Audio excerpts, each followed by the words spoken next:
кога гледате низ кризал стаклата. Ниту дождот, ниту прашината или нечистотијата, ниту отпечатоци од прсти или гребаници, ниту одсија и навечер. Вашите кризал стакла ви даваат совршена визија, совршен поглед. Живејте го животот во јаснотија. За консултација за кризал стаклата, прашајте во Панда Оптик.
Вечерва сум во прекрасно друштво на една извонредна дама и една од најквалитетните македонски попејачки. На моје огромно задоволство, вечерва со мене е Наташа Мијат Крстевска или на сите вас позната како Мијата.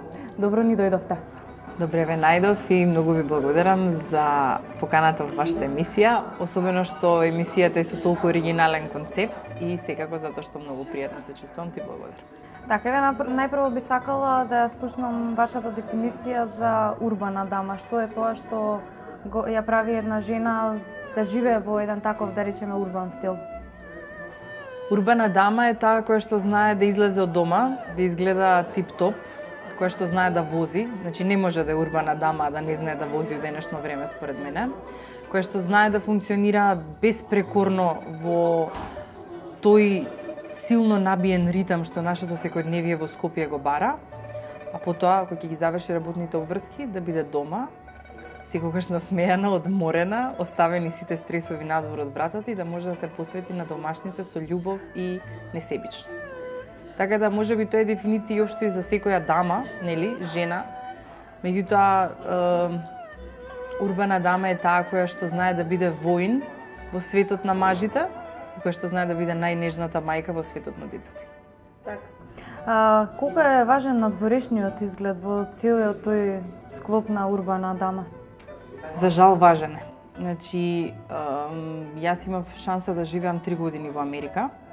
Можам да кажам дека во тоа општество не беше толку важен изгледот, затоа што самите луѓе не посветуваат многу внимание на изгледот, особено во тие што се по, како што ги викаме, приградски, нели, suburban подрачја. Не сум живеела во метропола, например, некоја во Америка. Меѓутоа, околината таму каде што бев, може да кажам дека ние во Скопје сме модна писта за тие таму. Меѓутоа, во Скопје, во Македонија, дури за нас во Македонија не ни има врска дали е поурбан или помалку урбан градот. Баш напротив, колку си во помал град, после подотерени жените, пукаат сите, за дневно кафе мислиш дека си излезени како на модна ревија и дури ние од Скопје кој ќе прошетаме, не знам, низ Кочани или бил не знам кај да наведам, просто као вургути недотерани се осеќаме, као дека, мислам, тоа е мојата лична перцепција.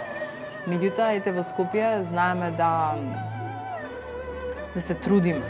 Значи, нели, кога си помлад, имаш повеќе слободно време.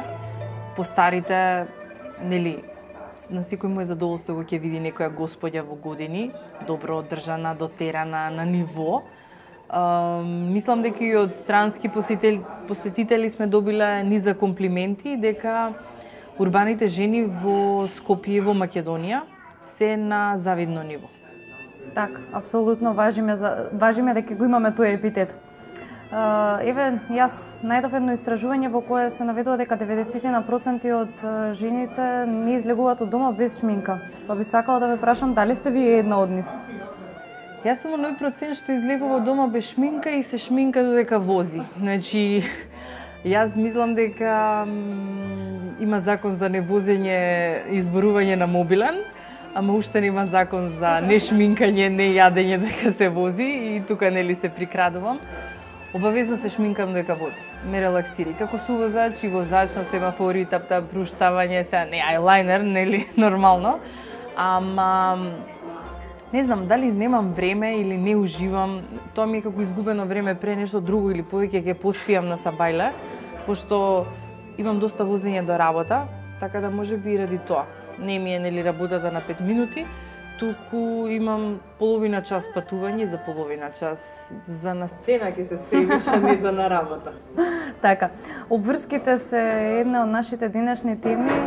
Вие имате доста обврски, сте мајка, сте вработен човек, урбана дама, како што веќе најавив, па би сакала ете накратко да ни го опишете како изгледа еден ваш просечен ден. Па, ниту еден ден не е ист, затоа што одам во смени, 3-кратно работно време имам, и одам прва смена, втора смена, трета смена, па имам 2 дена слободни. И во зависност од која смена сум, сосема друг концепт имам на денот. Најдобро ми е кога сум ноќна смена. Значи, луѓе обично не сакаат во смени да работат, меѓутоа за мене мислам дека ми одговара затоа што утре дента кога сите ќе заминат на работа, градинки и така натака, имам време да одспијам, значи да се одморам вистински. Додека например после прва смена сите да чекаат нели тука. Уште не влезен дома обврските на сите страни. Немам време да кажам дека имам време многу да безделничам. За жал, тоа ми недостасува. Многу мислам дека е битно за сите од нас да го имаме оној период од денот што е само за себе, кај што ќе може да ги регенерираме батериите. Порано сум го имала, меѓутоа сега се помалку и помалку, нели како се шири семејството. Не дека самите деца или маж нешто многу бараат, меѓутоа самата листа на обврски како што се шири, а денот не се шири со часови и тоа мислам дека е тајната. Меѓутоа, често знам да кажам, например, маж ми да искоментира, ич не ти ги сакам тие втори смени, затоа што втора смена, фактички не се гледам со домашните цел ден. Сабајле ќе се испратиме, они ќе одат на работа или у градинка, син ми, а јас ќе се вратам вечерта во 12:30 на полноќ. И тој ден, значи, емоционално се осеќам нели потиштено, затоа што цел ден например не сум го видела детето. Меѓутоа, таа смена имам највеќе време за себе. Значи, можам да истелефонирам, да се слушам со некој, можам да просурфам, може да изгледам филм, што веќе, значи, неколку години само цртани гледам. Така да, значи, се има свој драж. Деновите кои сум слободна, нели обавезно некоја физичка активност, вежбање и така натака. Меѓутоа, не би се менувала за стандардно работно време од оваа перспектива. Значи, толку ми се веќе допаѓа тоа што не ми е секојдневен ритамот постојан, што мислам дека сега да имам понуда да одам нели од 8 до 4 работно време, не би прифатил. Така, дали сте од оние личности кои ги сакаат обврските и кои со задоволство ги работат и би ги замениле со ден цел исполнет празен, без обврски?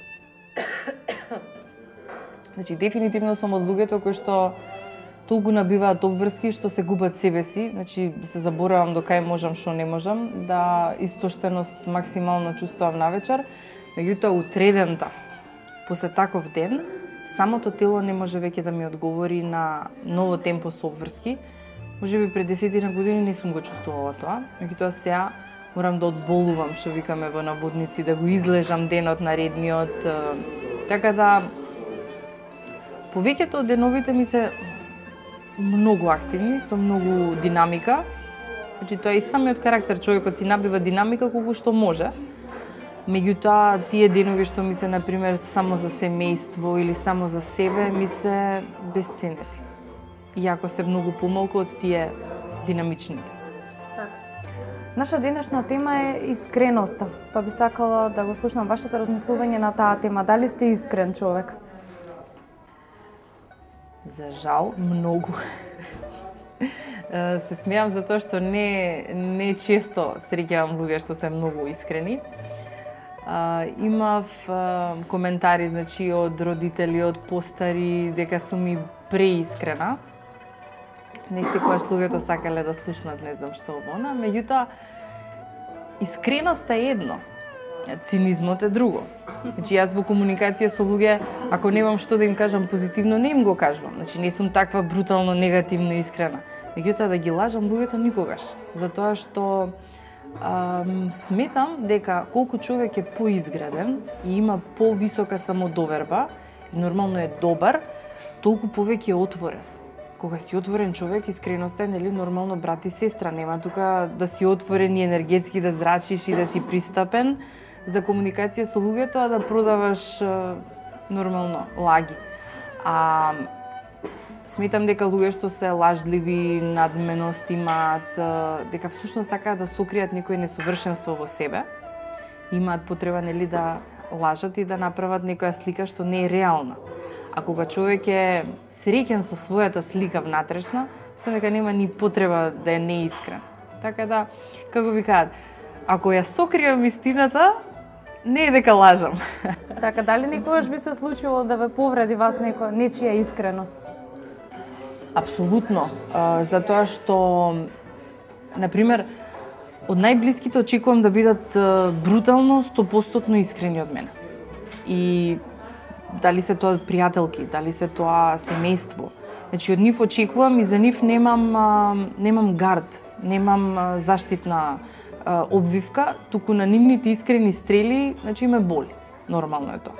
Меѓутоа, се извинувам, благодарение на таа искреност од нив, можам да имам реална слика. Значи, не би сакала да ми прават лице најблиските и кога ќе излезам надвор да се чудат луѓето што е со личноста, туку напротив, ако треба нешто да се знае, дома да ме подготват, а после понатака, нели, во комуникација со светот да знам веќе која сум, што сум и колку вредам.